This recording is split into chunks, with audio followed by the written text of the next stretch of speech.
Presiden Joko Widodo menyatakan harga jagung yang saat ini sedang mengalami panen raya dapat terserap masyarakat dengan baik. Merugikan masyarakat, Menteri ATR BPN akan tindak tegas para mafia tanah. Pengamat politik menilai Partai Gelora tak bisa disatukan dengan PKS dalam barisan koalisi pemerintahan mendatang. Akibat puntung rokok, kios bensin terbakar. Pemilik kios dilarikan ke rumah sakit.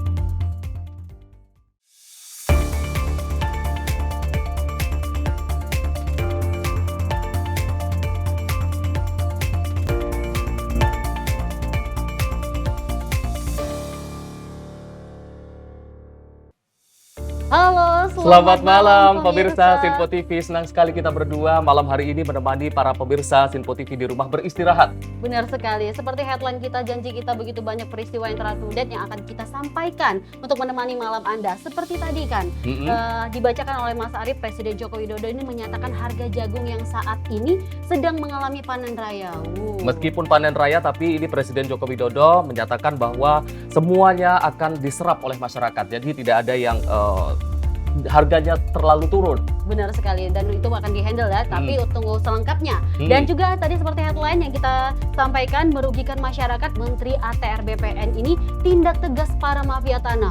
Dan apa ya? ini tentu yang ditunggu-tunggu oleh masyarakat karena memang mafia tanah ini selama ini sangat meresahkan masyarakat, dan kita tunggu bagaimana kinerja dari Menteri ATR BPN ini. Dan informasi lainnya masih akan kami sampaikan seperti peristiwa-peristiwa yang ada puntung rokok dan mengakibatkan kebakaran, untung saja ya. Benar tidak sekali. ada korban jiwa. Dan tentunya kita juga masih punya banyak informasi seputar politik yang akan kita sampaikan untuk pemirsa di rumah. Langsung saja bersama saya Arif Fai. Dan saya Dewi Manik, inilah Menyapa Malam. Selengkapnya.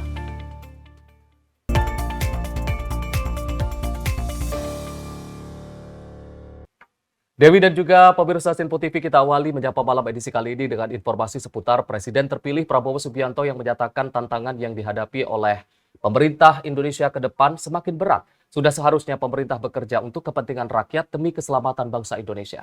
Dan juga dalam sambutannya Prabowo mengatakan kekuatan PBNU dan Ormas Islam ini moderat dibutuhkan dalam menjalani pemerintahan ke depan. Bahkan dirinya juga mengungkapkan bahwa landasan untuk fondasi ini sangat kuat dan akan melanjutkan sistem pemerintahan ke depan. Bahwa tantangan yang dihadapi oleh bangsa kita sekarang tidak semakin mudah dan tidak semakin sederhana. Dengan ajakan Pak Jokowi untuk bergabung, dengan saya masuk ke pemerintahan, dengan saya ikut dari dekat pembahasan-pembahasan, keputusan-keputusan yang diambil oleh Pak Jokowi, saya berkeyakinan bahwa memang tugas pemerintah, tugas penerima kepercayaan rakyat benar-benar sungguh-sungguh harus bekerja untuk kepentingan seluruh rakyat Indonesia, untuk keselamatan seluruh bangsa Indonesia. Alhamdulillah, rakyat telah mengambil keputusan, rakyat telah memberi mandatnya kepada Prabowo dan Gibran, tapi kami hanya tokoh. Tidak mungkin hanya dua orang yang akan selesaikan masalah bangsa. Kami maju dengan kesadaran bahwa kami didukung oleh suatu kumpulan tokoh, kumpulan kekuatan yang sangat besar. Kami merasa itu dan kami membutuhkan itu. Di antaranya adalah kekuatan Nahdlatul Ulama, kekuatan ormas Islam yang moderat, kekuatan Islam yang inklusif, kekuatan Islam yang rahmatan lil alamin. Kami merasa tugas utama kami adalah menjaga kekayaan Indonesia, agar kekayaan Indonesia bisa dinikmati, dirasakan oleh seluruh rakyat Indonesia. Karena itu, strategi dan program yang sudah dirintis oleh Pak Joko Widodo dan pemerintah beliau, kami anggap adalah landasan fondasi yang sangat kuat. Dan kami akan membangun di atas fondasi itu. Baik, ini tadi pernyataan dari Bapak Presiden terpilih kita. Ini terkait dengan bagaimana untuk menjalankan moda pemerintahan ke depan ini dibutuhkan kolaborasi dari semua pihak. Seperti salah satunya PBNU yang di mana sudah melihat masa depannya seperti apa ini ya yang akan dipimpin oleh Pak Presiden terpilih Prabowo Subianto. Dan ini masih mengenai Presiden terpilih Arif dan juga pemirsa. Ketua tim TKN Prabowo Gibran, Rosan Roslani ini menyebutkan akan mendukung keinginan Presiden terpilih Prabowo Subianto untuk melibatkan semua mantan Presiden Republik Indonesia dalam penyusunan kabinet pemerintah mendatang. Dan menurutnya usulan tersebut patut didukung lantaran sosok Prabowo Subianto merupakan seorang yang selalu mementingkan persatuan dan juga kesatuan. Presiden terpilih Prabowo Subianto berencana akan melibatkan semua mantan Presiden RI dalam penyusunan kabinet di pemerintahannya mendatang. Ketua TKM Prabowo Gibran, Rosan Roslani, mengatakan akan mendukung penuh langkah Prabowo dalam menyusun kabinet pemerintahan dengan melibatkan seluruh mantan Presiden Republik Indonesia. Rosan menilai Prabowo Subianto merupakan sosok yang selalu mementingkan persatuan dan kesatuan. Dirinya meyakini Prabowo Gibran selaku Presiden dan Wakil Presiden terpilih akan mengambil langkah yang tepat. Ya kan kita kan seperti arah Pak Prabowo selalu menjunjung tinggi persatuan dan kesatuan ya. Kita sebagai suatu bangsa tentunya ingin suatunya itu dalam satu kerukunan. Jadi yang terbaik tentunya Pak Prabowo dan juga Mas Gibran mengetahui apa yang terbaik untuk bangsa dan negara ini. Kembali lagi itu kan prerogatif Pak Prabowo dan Presiden terpilih ya. Jadi mohon maaf mungkin saya tidak bisa komentar. Jadi kita serahkan ke Pak Prabowo. Pak, ini kan pesta demokrasi pemilu udah selesai. Jadi udah nggak ada lagi 01, 02, 03 gitu ya. Yang ada ya seperti yang Pak Prabowo sampaikan, ya udah persatuan Indonesia udah dan persaudaraan dan bagaimana kita sekarang bersama-sama membangun bangsa yang besar ini menjadi lebih baik, menjadi lebih maju dan juga menjadi lebih makmur. Gitu. Dari Jakarta, tim Simpo TV melaporkan. Dewi dan juga pemirsa, lagi-lagi kolaborasi dari semua pihak, bukan hanya secara horizontal, tapi juga kolaborasi dengan presiden-presiden sebelumnya juga diperlukan. Terlibat ya untuk apapun yang menjadi keputusan ini melibatkan presiden sebelumnya atau mantan presiden. Benar sekali. Dan pemirsa, ini ada pernyataan dari Sekjen DPP Partai Keadilan Sejahtera Abu Bakar Al-Habsyi yang menyampaikan pihaknya akan segera bertemu dengan Presiden terpilih periode 2024-2029 Prabowo Subianto. Dirinya memastikan PKS akan mendapatkan giliran untuk bertemu dengan bersilaturahmi dengan Prabowo.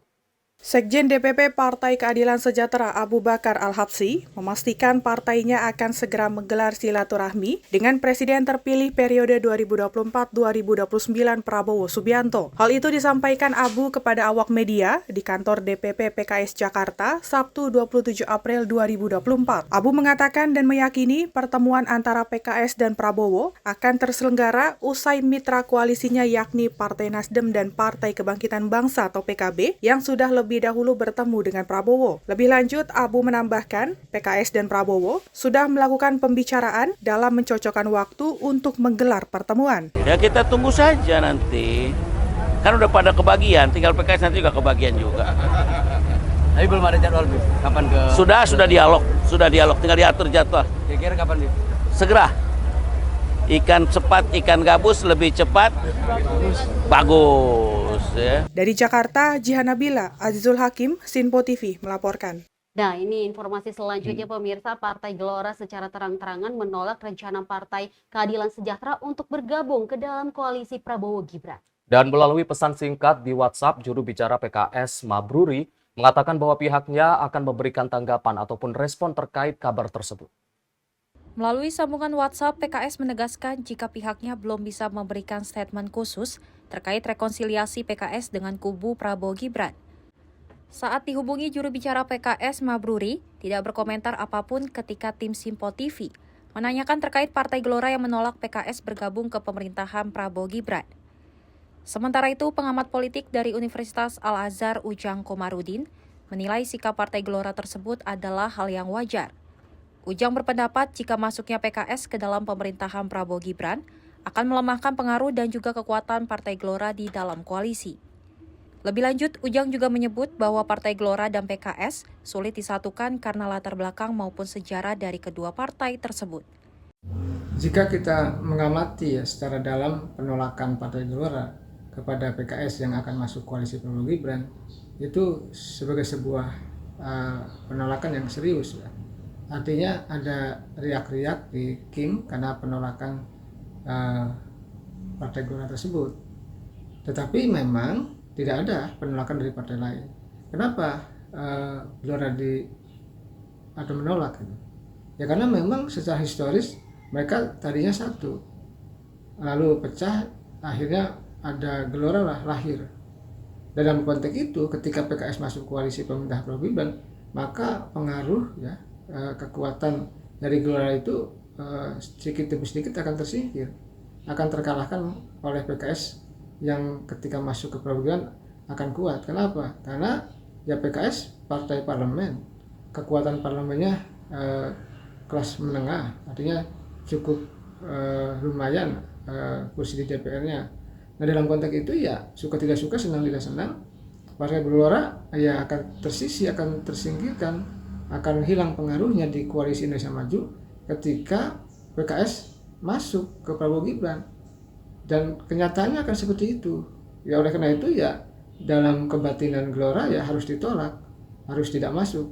Ya, lalu yang membuat Gelora mungkin marah juga ya karena Gelora merasa sudah habis-habisan, sudah mati-matian, sudah berdarah-darah memenangkan Prabowo Gibran, tetapi PKS yang katakanlah menjadi lawan politik tiba-tiba masuk. Dari Jakarta, tim Simpo TV melaporkan. Wah, sudah terang-terangan ya. Benar sekali. Seperti apa nanti ke depannya kalau sudah ditolak? Mau gimana? Apakah diterima atau? Tapi yang namanya dinamika politik pasca pemilihan presiden ini masih akan terus dinamis dan kita sama-sama menantikan apakah nantinya PKS akan benar-benar bergabung dalam koalisi Indonesia Maju atau justru memilih menjadi oposisi. Waduh, kita sama-sama menyaksikan aja karena ini memang masih terlihat sangat jauh. Oke, informasi lainnya akan kami sampaikan namun usai jeda berikut. Tetaplah bersama kami di Menyapa Malam.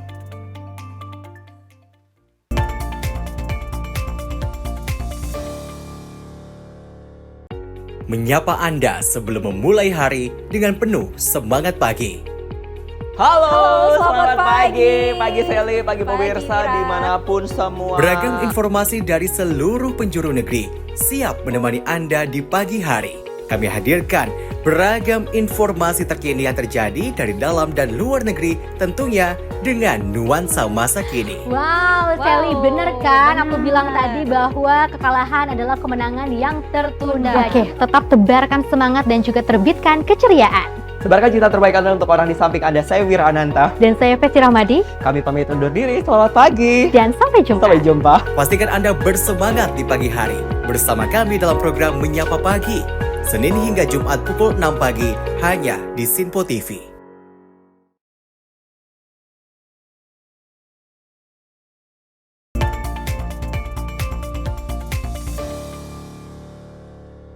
Pemirsa, terima kasih Anda masih setia menyaksikan Menyapa Malam. Pemerintah Republik Indonesia memastikan agar harga jagung yang saat ini sedang mengalami panen raya di Sumbawa terserap masyarakat dengan baik. Dan terkait hal ini tersebut, juga pemerintah pusat melalui Menteri Pertanian meminta agar Forkopimda ini mengatasi segala kemungkinan terburuk. Dalam kunjungannya Kamis lalu ke kelompok tani Kedawan Kelurahan Brangbiji, Kecamatan Sumbawa, Kabupaten Sumbawa, Nusa Tenggara Barat, Presiden Republik Indonesia Joko Widodo menegaskan agar panen raya tersebut dapat dijalankan semaksimal mungkin. Presiden Joko Widodo memastikan jika saat ini petani sudah bekerja keras dan mempersilahkan kepada produsen pakan ternak untuk dapat menyerap hasil produksi dengan sebaik mungkin. Presiden Joko Widodo juga menyampaikan agar Bulog dapat memastikan harga dapat stabil. Sementara itu, Menteri Pertanian Republik Indonesia Amran Sulaiman menyebut jika Kabupaten Sumbawa secara umum memiliki luas tanam jagung di 2023 sebesar 36.000 hektar lebih. Dalam catatannya, diketahui pula jika harga jagung di Kabupaten Sumbawa terpantau berada pada kisaran Rp4.200 per kilogramnya. Dalam akhir kesempatan, Presiden pun menambahkan agar seluruh pihak Pentahelix dapat mengambil langkah kolaboratif yang strategis sehingga terbentuk harga yang seimbang termasuk harga di tingkatan petani. Dari Sumbawa, Nusa Tenggara Barat, tim Simpo TV melaporkan. Ini tentu yang menjadi harapan para petani jagung di saat panen raya. Harapannya memang harga tidak terlalu turun drastis karena memang ini harusnya menjadi saat bagi para petani untuk berpesta, merayakan panen raya dengan harga yang stabil kita harapkan. Dan nggak lebih turun lagi ya, lebih tepatnya, karena akan merugikan juga nih para petani kita kalau misalnya ini harga terlalu turun. Benar sekali. Dan informasi lainnya pemirsa, Wapres Ma'ruf Amin menerima pengadilan sejumlah permasalahan dan perkembangan kasus yang terjadi di perumahan Indonesia. Dan menurut Ketua Umum DPP Himpera, Ari Tripriyono, fasilitas likuiditas pembiayaan perumahan yang menjadi program pemerintah sebanyak 220.000 unit menjadi permasalahan ketika dipangkas menjadi 160.000 unit. Dalam giatnya Selasa 30 April lalu, Wakil Presiden Republik Indonesia Kiai Haji Ma'ruf Amin menerima Dewan Pengurus Pusat DPP Himpunan Pengembang Permukiman dan Perumahan Rakyat atau Himpera di Istana Wakil Presiden Jakarta. Adapun bahasan utama terkait fasilitas likuiditas pembiayaan perumahan yang terjadi karena menurunnya jumlah yang ditetapkan. Menurutnya, jumlah tersebut jauh dari jumlah rumah yang diperlukan oleh rakyat. Pihaknya memprediksi kuota 160.000 unit akan habis pada pertengahan tahun. Himpera menegaskan, komunikasi dengan pemangku kepentingan telah dijawab oleh Menteri Keuangan Republik Indonesia Sri Mulyani. Jika kuota FLPP peroleh jawaban dari Menteri Keuangan Sri Mulyani, di mana pihaknya menegaskan bila secara prinsip kuota FLPP tersebut telah disetujui untuk sama jumlahnya dengan tahun lalu. Lantas, Himpera juga memberikan saran kepada Wapres agar keberadaan bank tanah dapat membesar dan menjadi alat distribusi tanah oleh pemerintah kepada rakyat yang memerlukan. Wapres Ma'ruf Amin pun mengatakan jika apa yang pihaknya telah lakukan diharapkan menjadi jawaban masyarakat yang sudah dinantikan. Dari Jakarta, tim Simpo TV melaporkan. Ini silaturahmi politik memang perlu dilakukan. Para elit-elit politik memang jelang peralihan antara pemerintahan Presiden Jokowi menuju ke pemerintahan Prabowo Gibran nantinya. Dan kita melihat bahwa Ketua MPR ini Bambang Susatyo akan melangsungkan atau melaksanakan silaturahmi ini cukup dekat ya untuk kepada bangsa mengenai politik-politik yang terjadi saat ini. Lagi-lagi seperti apa yang kita katakan tadi di awal bahwa kolaborasi dari sebuah pihak memang diperlukan untuk jalannya pemerintahan di bawah kepemimpinan Prabowo Gibran ke depannya. Benar sekali. Dan seperti informasi selanjutnya bahwa ada Menteri Agraria Tata Ruang, Kepala Badan Pertahanan Nasional atau BPN Agus Harimurti Yudhoyono mengaku bahwa pihaknya kini sudah memiliki target operasi yang dipastikan sebagai mafia tanah. Dan oleh karena itu pemirsa, AHY mengatakan akan terus memproses mafia tanah yang sudah masuk target operasinya. Maraknya mafia tanah di Indonesia membuat rakyat dan negara merugi. Oleh karena itu, Menteri Agraria dan Tata Ruang Kepala Badan Pertanahan Nasional, Agus Harimurti Yudhoyono, menyebut pihaknya akan menindak tegas para mafia tanah yang sudah berperilaku tidak adil kepada masyarakat. AHY mengatakan dalam menghadapi mafia tanah perlu sebuah strategi yang tepat, meski pihaknya telah mengantongi target operasi yang diindikasikan sebagai mafia tanah. Lebih lanjut, ia menyampaikan untuk menangkap mafia tanah akan memerlukan langkah mendadak atau surprise. Dirinya menegaskan, upaya ini semata-mata hanya untuk melindungi masyarakat yang telah dirugikan oleh mafia tanah. Tunggu saja, kita terus berproses, kita punya puluhan target operasi. Ya, saya tidak mungkin bongkar satu persatu sebelum, ya, karena itu perlu pendadakan juga, perlu surprise juga, tetapi saya meyakinkan bahwa komitmen kami serius sekali untuk bisa gebuk mafia tanah ini, karena inilah yang diharapkan oleh masyarakat. Masyarakat itu ya, yang saya temui seringkali tak berdaya. Jangankan masyarakat kecil, yang penghasilannya rendah begitu. Masyarakat yang kita anggap punya penghasilan tinggi, status sosial dan ekonominya juga di atas, tapi seringkali tidak berdaya, menjadi korban mafia tanah. Ini merusak keadilan, ya, apalagi rakyat kecil. Jadi negara memastikan, pemerintah memastikan, Kementerian ATR dan BPN memastikan akan berpihak pada mereka yang diperlakukan tidak adil. Bagi mereka yang melawan hukum, ya kita harus hadapi dengan tegas. Saya menyatakan ini berlaku eksternal dan internal. Mengapa? Karena kita juga tidak boleh keras keluar, di dalamnya ternyata masih banyak masalah yang tidak selesaikan. Kita ingin bersihkan ke dalam, tapi juga keluar kita bertindak dengan tegas. Dari Jakarta, tim Sinpo TV melaporkan. Wah, kita akan menantikan ya, Arif dan juga pemirsa, bahwa Menteri ATR BPN ini cukup untuk bekerja sebagai di mana mafia tanah ini cukup meresahkan Indonesia tepatnya. Dan tadi kami memperbaiki ada sedikit bahwa target operasi ini diindikasikan sebagai mafia tanah maksud kami. Benar sekali. Dan informasi selanjutnya masih terkait dengan Menteri Agraria dan juga Tata Ruang, Kepala Badan Pertanahan Nasional ATR BPN Agus Harimurti Yudhoyono akan berencana untuk menjadikan Bali sebagai pulau yang lengkap. Dan pulau lengkap yang dimaksud sang menteri adalah menjadikan Bali sebagai pulau yang terdata di bidang tanah secara komprehensif. Menteri Agraria dan Tata Ruang Kepala Badan Pertanahan Nasional atau ATR BPN, Agus Harimurti Yudhoyono berencana untuk menjadikan kota Bali sebagai pulau yang lengkap. Hal ini disampaikan langsung oleh AHY saat menggelar kegiatan Jalan Sehat di Gelora Bung Karno, Senayan, Jakarta pada 3 Mei 2024. AHY mengatakan rencana tersebut akan direalisasikan melalui deklarasi pulau lengkap yang dalam waktu dekat ini akan dilakukan. Lebih lanjut, ia menjelaskan pulau lengkap yang dimaksud ialah pulau yang memiliki definisi yang di dalamnya keseluruhan kabupaten atau kota sudah terdata di bidang tanah secara komprehensif. Menurutnya, upaya deklarasi ini guna memberikan kepastian hukum atas tanah sehingga dapat mendorong realisasi investasi yang berdampak langsung pada kemajuan ekonomi nasional. Sebetulnya kita merencanakan ke Bali, ya ke Bali nanti saya cek. Kita ingin sebetulnya dalam waktu dekat ini mendeklarasikan Bali sebagai provinsi lengkap, sebagai pulau lengkap. Apa itu pulau lengkap? Artinya satu pulau, satu provinsi, semua kabupaten kotanya itu berstatus lengkap.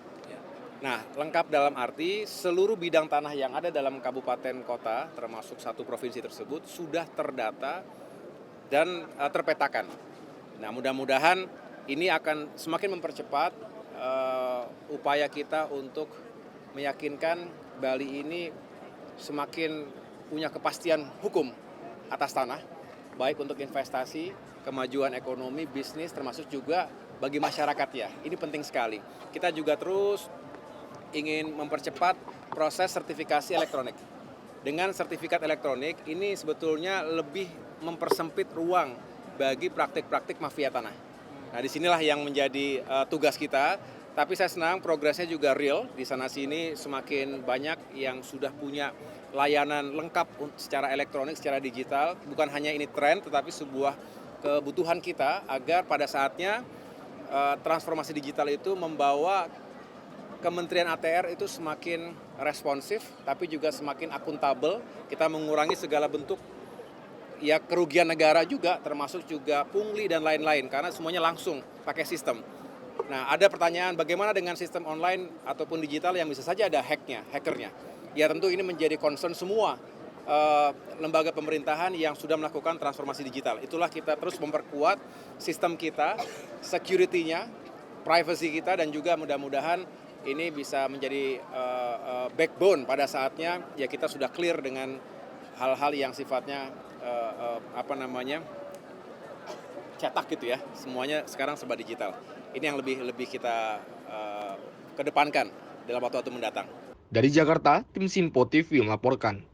Kalau lihat bahwa Menteri AHY ya, ATR ini ya, kita melihat bahwa kemarin baru datang ke satu tempat yang Sumbawa itu untuk bertemu sama Presiden juga membagikan sertifikat tanah. Sertifikat tanah elektronik tepatnya, ada 10.323 sertifikat tanah elektronik. Memang di sisa masa jabatan kita nantikan kinerja-kinerja gebrakan-gebrakan dari AHY terkait dengan pembagian sertifikat tanah, dan ini tadi menjadikan Bali sebagai salah satu tempat yang komprehensif. Benar sekali, kita nantikan lagi ya, seperti apa nanti komprehensif ini. Benar sekali, dan informasi selanjutnya ini masih terkait dengan Kementerian Agraria dan Tata Ruang. Badan Pertanahan Nasional menggelar Jalan Sehat di Stadion Gelora Bung Karno, Senayan, Jakarta pada Jumat pagi. Dan dalam acara itu Menteri ATR BPN Agus Harimurti Yudhoyono ini berlangsung ditemani bersama istri Anissa Pohan.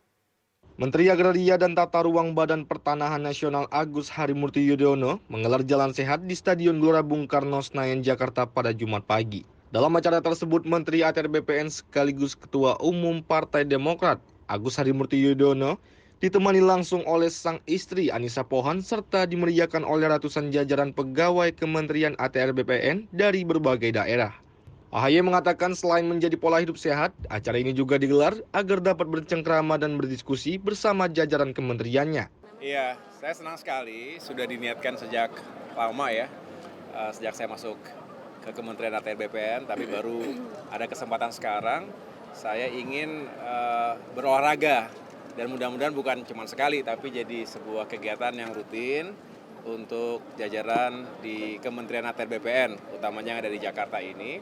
Kita datang dari berbagai lokasi kan, ada Sisingamangaraja, ada dari Sabang, ada dari Kuningan, ada dari Cikeas. Tapi yang jelas senang kalau bisa olahraga bukan hanya cari keringat, sehat, tapi juga bisa ngobrol, saling diskusi, dan kita ingin terus semangat lah, ceria, karena harus ada keseimbangan, kerja serius di kantor, di lapangan juga kerja serius, tapi sesekali kita olahraga sambil bisa rileks sedikit lah, begitu. Sasarannya sehat, kemudian lebih kompak bondingnya.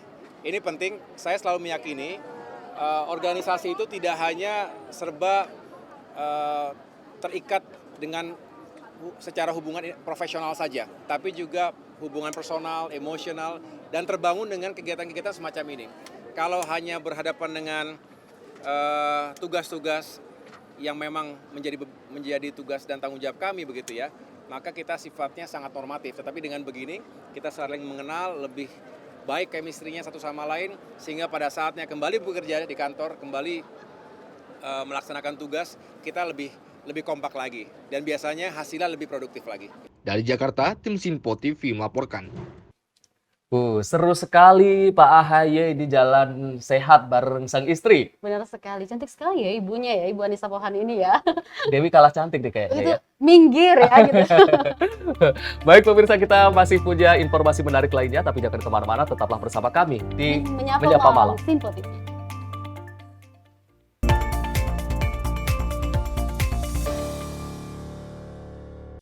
Halo, salam jumpa pemirsa. Kami kembali hadir dengan rangkaian informasi yang dihimpun dari berbagai penjuru dunia. Kami hadirkan rangkuman informasi terkini dari seluruh penjuru dunia hanya untuk Anda. Informasi paling penting dan sajian berita menarik kami sajikan hanya di Sinpo Dunia. Bersama saya Dewi Manik, inilah Sinpo Dunia selengkapnya untuk Anda. Jangan lewatkan Sinpo Dunia setiap Senin hingga Jumat di Sinpo TV.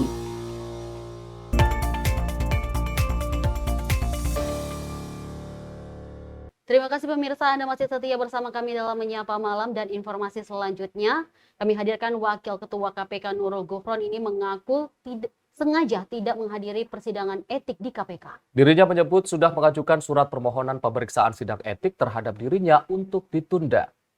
Pimpinan Wakil Ketua KPK Nurul Gufron membeberkan fakta terkait penundaan sidang kode etik yang dijadwalkan oleh Dewan Pengawas Dewas KPK pada Kamis pagi yang berlangsung di gedung ACLC KPK. Ia diduga melakukan tindakan penyelewengan jabatan di KPK atas mutasi ASN di Kementerian Pertanian 2022 silam. Pimpinan KPK tersebut mengatakan bahwa forum sidang kode etik dari Dewas KPK tidak menghiraukan gugatan forumnya yang masih diproses dalam Pengadilan Tata Usaha Negara atau PTUN Jakarta.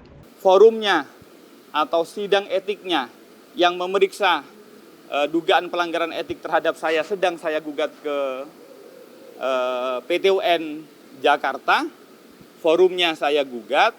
Laporan yang dituduhkan oleh Dewas KPK pada 8 Desember 2023 atas peristiwa 15 Maret 2022 lalu bersifat kadaluarsa secara peraturan Dewan Pengawas KPK tahun 2021. Atau temuan atas dugaan terjadinya pelanggaran dinyatakan daluarsa dalam waktu 1 tahun sejak terjadinya atau diketahuinya. Tentunya tersebut merujuk kepada laporan atau temuan ya. Kalau laporan berarti pengetahuannya pelapor, kalau temuan artinya nyanya penemu, yaitu dalam hal ini Dewas. Yang menjadi dasar dugaan pelanggaran etik pada saya adalah dasarnya laporan. Laporannya tanggal 8 Desember atas peristiwa tanggal 15 Maret 2022. 15 Maret 2022, satu tahun kemudian berarti berapa? 16 Maret 2023. sudah expired atau daluarsa. Ini dilaporkan 8 Desember 2023. Artinya sudah lewat 6 bulan lebih lah. Nurul Gufron berkomunikasi dengan Dewas KPK atas laporan ini, namun Dewas KPK menanggapi kadaluarsa laporan ini dibawa ke sidang sebagai nota pembelaan. Atas dasar tersebut, esoknya Nurul Gufron melayangkan surat keberatan terkait diadakannya sidang kode etik dugaan penyelewengan jabatan KPK. Dewas pada saat itu, tetapi tanggapannya secara lisan, nanti jadikan pembelaan saja Pak Gufron di sidang. Konflik ini merupakan hal yang wajar di internal KPK dan tidak memunculkan konflik internal seperti isu yang beredar. Dewan Pengawas KPK akan menggelar kembali sidang kode etik pada 14 Mei mendatang. Dari Jakarta, tim Sinpo TV melaporkan. Kalau kita melihat ya, kalau KPK memanggil ini akan ada aja alasannya untuk tidak menghadiri nih panggilan KPK. Padahal ini adalah wakil ketua KPK yang dipanggil untuk menghadiri sidang etik, tapi lagi-lagi dengan berbagai alasan memilih mangkir untuk tidak hadir. Ada kesulitan apa sih, kan orang dalam nih ya? Ada apa ini? Ada win to win ya atau seperti apa? Tapi kita akan pastikan bahwa kita akan memberikan informasi dan kita harus melihat apakah pemanggilan ini akan dipanggil lagi untuk Benar sekali. Kalau wakil ketua KPK saja mangkir, maka rasanya tidak heran kalau berita selanjutnya ini ada KPK yang menjadwalkan pemeriksaan kepada Bupati Sidoarjo, Ahmad Mudlor, sebagai seorang tersangka korupsi Badan Pelayanan Pajak Daerah Sidoarjo.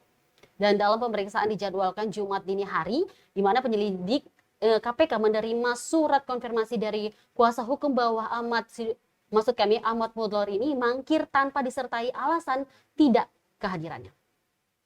Hari ini KPK menjadwalkan Bupati Sidoarjo Ahmad Mudlor menghadiri pemeriksaan di Gedung Merah Putih KPK Jakarta Selatan. Berdasarkan keterangan yang diberikan, KPK sudah menetapkan sang bupati menjadi tersangka dalam kasus dugaan pemotongan dana ASN, Badan Pelayanan Pajak Daerah Sidoarjo. Sebelumnya, surat panggilan kepada dirinya telah dikirim sejak 26 April 2024 lalu.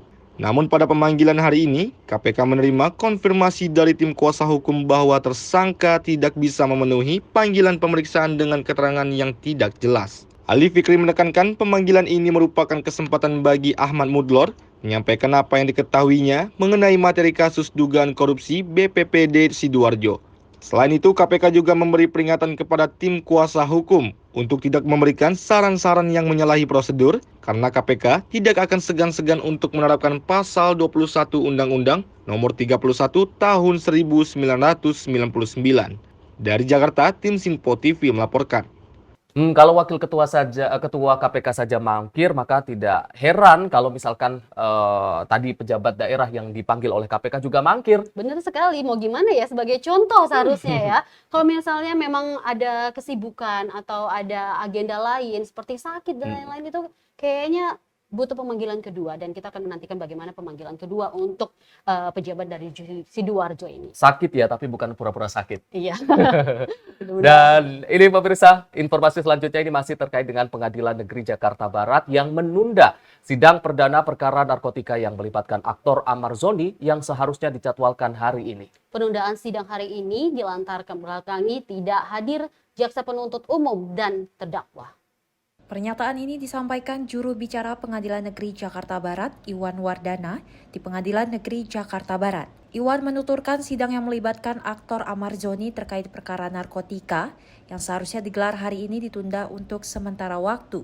Penundaan sidang perdana dengan pembacaan dakwaan oleh JPU ini dilatar belakangi tidak hadirnya jaksa penuntut umum dan terdakwa. Untuk itu, majelis hakim akan memanggil kembali jaksa penuntut umum dan terdakwa di persidangan mendatang yang rencananya akan digelar pada Senin 13 Mei 2024. Dengan catatan sidang akan digelar secara online. Jadi untuk persidangan dalam perkara ini ya dilakukan secara online, Pak. Ya. Ini cuma hanya diberlaku di PM Jakbar atau semua? Atau semuanya, Pak? Ya, semua dilakukan secara online. Ya. Kami tidak akan mengomentari masalah ini. Tak boleh dibacakan lagi dakwaan dari dakwaannya pasal 114, 112 dan pasal 111. Ancaman hukumannya, Pak? Ya. Jadi untuk untuk ancaman dakwaannya itu untuk pasal 114 itu 5 tahun sampai dengan 20 tahun, yang pasal 112 tahun sampai dengan 12 tahun. Sebelumnya, Ahmad Zoni kembali ditangkap ketiga kalinya oleh petugas kepolisian terkait dugaan kasus narkotika. Terakhir, Ahmad ditangkap Satres Narkoba Polres Metro Jakarta Barat pada 12 Desember 2023 di kawasan Serpong, Tangerang Selatan dengan barang bukti sabu kurang lebih 1 gram. Dari Jakarta, Ilham Adriansyah, Simpo TV melaporkan. Ratusan juta rupiah. Berani-beraninya menggelapkan dana dari restoran milik Pak Hotman. Dan itu Pak Hotman loh, pengacara terkenal di Indonesia gitu ya. Berani sekali. Belum lagi berurusan dengan polisi, belum lagi berurusan sama netizen nih, karena berurusan sama Bang Hotman nih. Apa kita kita panggil aja Pak Hotman? Boleh. Ngobrol bareng kita Ngobrol di sini di Simpo TV, Bang Hotman. Iya. Kita cerita-cerita bagaimana sih kondisi saat ini, kehilangan ratusan, Kayaknya biasa aja Biasa sih aja sebenarnya, ya. tapi kan yang namanya Kehilangan, penggelapan benar sekali. itu perlu diusut secara tuntas oleh kepolisian. Karena itu perbuatan yang tidak baik. Dan informasi lainnya, Koalisi Militer TNI dan Propam Polri melakukan rapat koordinasi teknis tahun 2024 di Mabes TNI Cilangkap, Jakarta Timur. Dan melalui Rakordis itu, TNI dan Polri siap mewujudkan sinergitas penegakan hukum serta tata tertib di instansi untuk Indonesia maju. Polisi Militer TNI dan Propam Polri Rabu pagi menggelar rapat koordinasi teknis atau Rakornis tahun 2024 Polisi Militer TNI Propam Polri digelar pada Rabu 2 Mei 2024 di Gedung Gatot Subroto Markas Besar TNI Cilangkap, Jakarta Timur. Rakornis ini turut dihadiri langsung dan dibuka oleh Daspuspom TNI Maijen TNI Yusri Nuryanto dan Kadif Propam Polri Irjen Pol Syahardiantono. Dan Puspom TNI Maijen TNI Yusri Nuryanto menjelaskan Rakornis yang diselenggarakan bertujuan untuk meningkatkan sinergitas dalam pelaksanaan pembinaan teknis kepolisian militer di lingkungan TNI Polri. Selain itu, Rakornis diharapkan dapat menciptakan koordinasi dan kerjasama antar satuan polisi militer. Kami melaksanakan Rakornis POM TNI dan Propam Polri dengan tema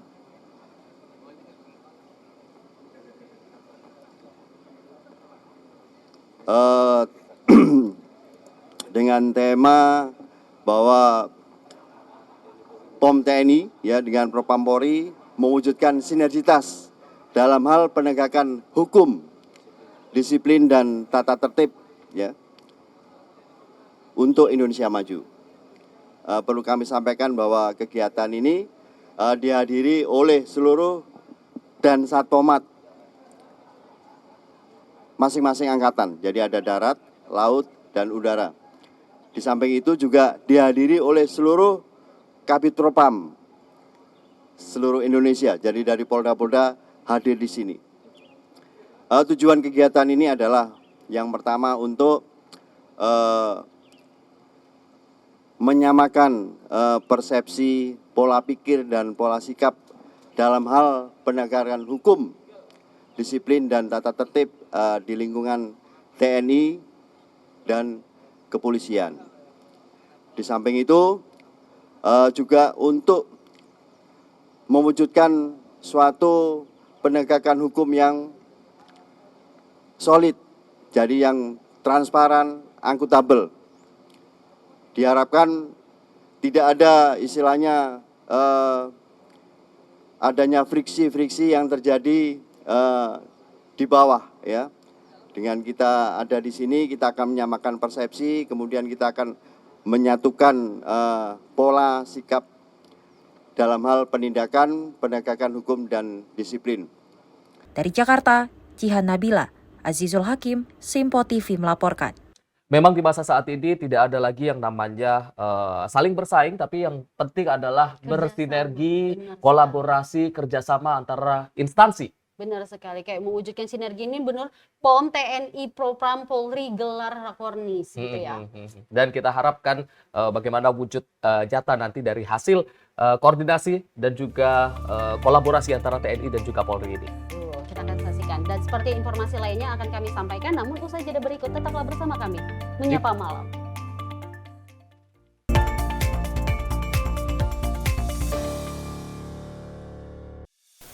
Apa kabar pemirsa? Senang sekali saya Sally Siregar dapat menjumpai Anda dalam Simpo Dunia Sepekan. Kami temani akhir pekan Anda bersama sanak saudara dan keluarga tercinta.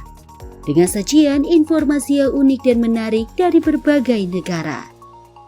Pastinya kami akan memberikan berita yang unik dan menarik yang kami rangkum dalam Simpo Dunia Sepekan. Jangan lewatkan Simpo Dunia Sepekan setiap Sabtu dan Minggu hanya di Simpo TV.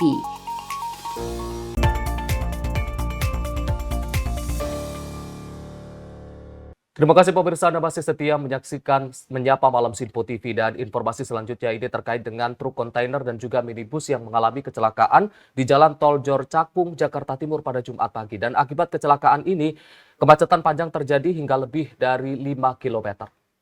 Inilah gambar udara yang memperlihatkan kemacetan panjang di Jalan Tol Jor dari arah Cakung menuju Tanjung Priok pada Jumat pagi. Kemacetan diperkirakan lebih dari 5 km. Hal ini diakibatkan oleh kecelakaan antara truk kontainer dengan minibus. Akibatnya truk kontainer melintang di jalur tol dan mengakibatkan sebagian jalan terhalang. Menurut keterangan warga setempat, kecelakaan terjadi pada pukul 4 pagi dan terdengar suara yang kencang.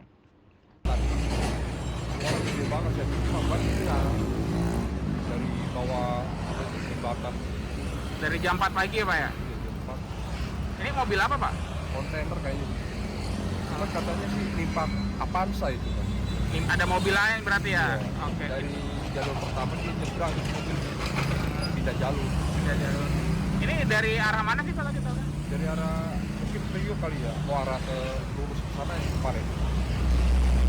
Sana ya Pak ya? Nah, ini berarti macet parah tol ya Pak ya? Kalau awalnya sih iya awalnya, cuma itu udah digeser bisa jalan orang. Oke. Tadi dengar bunyi kencang nggak gimana? Kencang parah. Kecelakaan diduga akibat supir minibus dari arah Tanjung Priok menuju Cakung mengantuk dan akhirnya menabrak pembatas tol serta menyeberang ke jalur tol berlawanan. Saat ini truk kontainer dan minibus telah berhasil dievakuasi. Dari Jakarta Timur, tim Simpo TV melaporkan. Dan informasi kasus dugaan lainnya, pemirsa, diduga akibat puntung rokok kios penjual bensin eceran di Jalan Tanggul Klingkit Timur, Rawabuaya Cengkareng, Jakarta Barat hangus terbakar. Pemilik kios bensin mengalami luka bakar dan harus dilarikan ke rumah sakit. Kobaran api melahap sebuah kios bensin eceran di Jalan Tanggul Klingkit Timur, Rawabuaya Cengkareng, Jakarta Barat. Kencangnya hembusan angin ditambah bahan bakar bensin yang mudah terbakar membuat api dengan cepat menyambar ke kabel internet dan kabel listrik. Tak hanya kabel dan kios bensin, api juga membakar sebuah mobil yang terparkir. Menurut salah satu warga, kobaran api ini diduga berasal dari puntung rokok yang menyambar bensin eceran. Berdasarkan informasi yang didapat, pemilik kios bensin mengalami luka bakar dalam insiden tersebut, hingga harus dilarikan ke rumah sakit untuk mendapatkan pertolongan medis. Itu dari bensin, karena kalau bukan dari kabel, itu dari bensin, ada yang nunggu. Cuman yang nunggu bensin itu kan di rumah sakit. Luka bakar ya, Be? Luka bakar kaki. Itu kios bensin bisa terbakar, kenapa, Be? Ya kurang tahu, saya pun tahunnya udah gede aja, karena dia kemungkinan kalau bensin nggak mungkin, kalau nggak ada rokok pasti dia ngerokok, kalau nggak ngerokok nggak mungkin, kalau feeling saya. Emang tukang bensin emang ngerokok, Be? Ngerokok, emang dia ngerokok juga, kuat rokoknya. Makanya, terus pas kios bensin kebakar? Ya? Pas kios bensin itu terbakar? Ya nyamper semuanya ke saung-saungnya semua, ke saungnya langsung kena kabel apa sini. Bukan kabel utamanya dulu, bukan kabel ini kayak CCTV, kabel apa sih ini, kabel internet tuh langsung nyamper sampai kabel utamanya, kabel listrik ya. Nah ini kepadamnya juga dibantu masyarakat. Be, selain kios bensin yang terbakar, terus kabel yang terbakar, kena apa lagi, Be? Udah nggak ada lagi. Mobil satu, tapi udah dibawa ke bengkel. Udah diperbaiki ya, Be? Diperbaiki. Karena dia tanggung jawab, dia punya bensin tanggung jawab. Lebih besar lagi. Makanya Ibu langsung matiin? Iya. Oh, gitu. Bu, kenapa dimatiin, Bu? Kita takutnya nyamber. Melalui kabel kan bisa. Tadi apa, Bu, yang terbakar, Bu? Bensin awal. Awalnya bensin, lanjut? Iya. Nggak tahu deh yang ininya, sebab saya nggak ngeliat sendiri. Apinya kemana-mana, Bu? Ke kabel atas doang udah. Terus rumah warga di sini berapa banyak, Bu, yang padam, Bu, listriknya, Bu? Paling RT 6 sama RT 7 kali. Sementara itu, api dapat dipadamkan selama 30 menit setelah petugas Gulkamart Jakarta Barat mengerahkan 2 armada pemadam kebakaran. Imbas dari insiden ini, puluhan rumah warga di 2 RT, yakni RT 6 dan RT 7 dan juga RW 12, sempat mengalami pemadaman, di mana sejumlah petugas PLN masih melakukan upaya perbaikan kabel listrik yang terbakar. Dari Jakarta, Ilham Adriansyah, Simpo TV melaporkan. Dan ini yang perlu menjadi perhatian bagi masyarakat untuk jangan sembarangan membuang puntung rokok karena ini sangat berbahaya. Walaupun apinya kecil ya, dirasa ini sudah aman lah ya gitu, tapi ini dampaknya cukup besar. Seperti kasus ini, terjadi kebakaran dan mengakibatkan satu Kerugian. korban dan juga kerugian lainnya. Apalagi apabila dibuang di tempat yang ada benda-benda yang mudah terbakar. Semoga ini juga pelajaran untuk orang-orang untuk tidak sembarangan membuang puntung rokok yang ada apinya juga. Benar sekali. Dan pemirsa, informasi tadi sekaligus menutup Menyapa Malam edisi kali ini. Saya Arif Rifai. Dan saya Dewi Manik pamit undur diri. Selamat beristirahat dan Sampai jumpa.